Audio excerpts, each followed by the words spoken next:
ఈ video last దాకా చూడండి, సబ్స్క్రైబ్ చేయండి. ఇవి కాబుల్ శనగలు అంటారు, తెల్ల శనగలు అంటారు.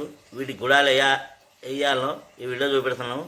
ఇవి నైట్లో నానబెట్టినాం. ఇప్పుడు వీటిని శుభ్రంగా కడగాలి. మళ్ళీ స్టవ్ అంటూ పెట్టినాం. స్టవ్ పైన ఈ తెల్ల శనగలను శుభ్రంగా కడిగి ఈ మట్టి కంచుల్లో ఉడకబెడుతున్నాం. ఇవి కాబుల్ శనగలు. ఇలా మట్టి కంచుల్లో ఉడకబెట్టుకుంటే చాలా రుచిగా ఉంటాయి. గుడాలు ఉడికినాయి. స్టవ్ ఆఫ్ చేయాలి, దించుకోవాలి. ఇప్పుడు వీటిని మరవోసుకోవాలి. గుడాలను ఒక ప్లేట్లో వేసుకున్నాం. దానికి కావాల్సినవి పచ్చిమిరపకాయలు, ఉల్లిగడ్డలు, కల్జామాకు, క్యారెట్, కొత్తిమీర రెడీ పెట్టుకున్నాం.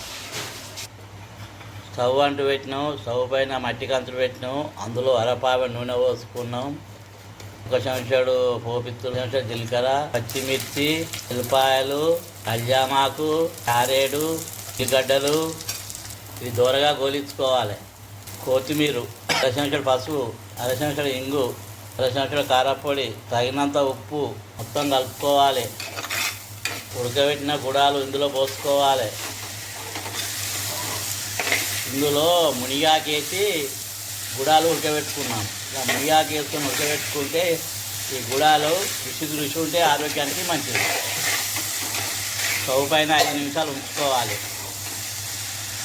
ఇప్పుడు స్టవ్ ఆఫ్ చేయాలి, దించుకోవాలి. వేడి వేడి గుడాలు బుక్కితే చాలా రుచిగా ఉంటాయి. ఇవి తెల్ల గుడాలు అంటారు, కాబుల్ శనగలు అంటారు. ఇవి ఆరోగ్యానికి చాలా మంచిది, చాలా రుచిగా ఉంటాయి.